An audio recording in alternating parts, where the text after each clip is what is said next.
I want to say that my sister did say, look at that billboard, it's DTC, like, let's try it. We came and we stayed and we haven't left.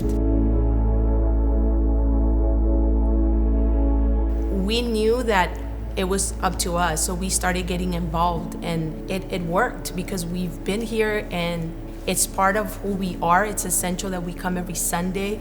It starts off the week the best way. I started ushering a couple of years ago, and the guys that I work with, or we serve, they're an awesome group. Right away we hit it off, and we started talking about everything. And I love the way every day when we get together, how we just become a family. And I love it because you get to meet people. You just get to become part of the church, and that's what we wanted. We wanted to feel part of something that's bigger than us. We wanted to put our little part in for that vision. And I can honestly stand here and say it saved our marriage. It did. It saved our marriage. And it also kind of shifted with our family to know, okay, what is it that we want? How is it that we want to live? We're real people, and we have real disagreements, but sometimes he makes you, like he says, makes us more humble. He makes us want to respect each other more, and also we want to be intentional in what we want to do with our love to show our kids. We talk about, we all leave a legacy, and that's the legacy I want to leave behind for them, that they can follow. They can see me how I want to follow God, and they can follow the same footsteps. Well, can we talk about the story that that we want to share about? There'll be certain times that we come up with a number, and for whatever reason, it feels that sometimes it feels that we stressed out because we might not reach our goal, the number that we want to give. We have a perfect example you want to share. When we started the Together campaign, I remember coming to Ruben and saying, okay, babe, this is what is it that we're praying about? What is it? What goal? What do we want to do? What I decided to do was to teach summer school that year, but I was let go for lack of numbers. I remember being so devastated and coming to Ruben and said, I don't get it, but every single time he does provide, every single time. I remember I was sitting at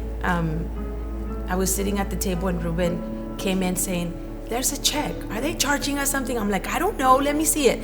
And I opened up the envelope and it was from a bank. And I remember thinking, what? We don't even have this bank for this mortgage. So I opened up the check and it was literally a check from a bank that it had to do with the litigation, a lawsuit that was like 10 years ago when we first got a mortgage. And so it had finally settled, and so we get the check. You know how you hear people talk about, oh, we needed something and we got a check. I mean, you hear it, you believe, but I told Pastor that never had happened to me. And so we get the check. And so then I tell Ruben, why don't we just triple it? I mean, if we were able to double it, let's triple it. And so I remember going to his dinner, to his Christmas dinner for his work. And then I remember they announced that they got a raise. And so we were, eating and thinking he didn't get a bonus. So towards the end, he gets like a goodie bag, and in the goodie bag, there was the bonus. So we were able to triple it. And so with that bonus, we were able to triple. And not only that, with the raise that he got, we are now able to offer more in our tithing. Yes, there have been instances where we're like, okay, let's see how we're going to be able to meet this. But every single time he provides. Every single time God tells us, watch me. And he does. And then I told Pastor Rudy, can you believe it? He was probably laughing at me. He was like, really? You don't think I can triple that? Watch me. And he does.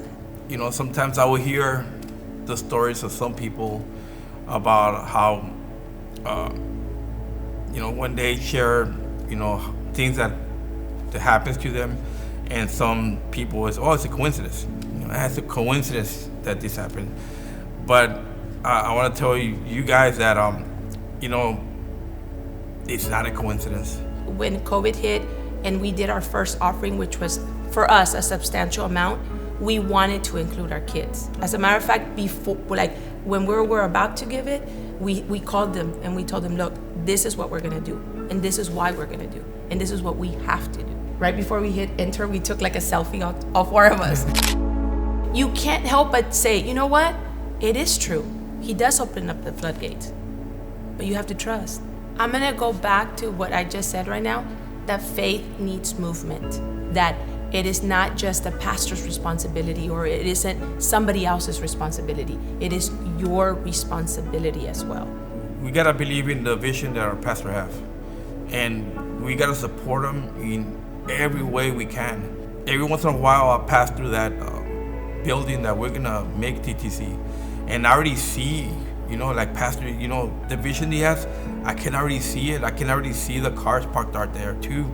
I can't wait for us to open those doors to the valley, and I believe that we're gonna get there soon.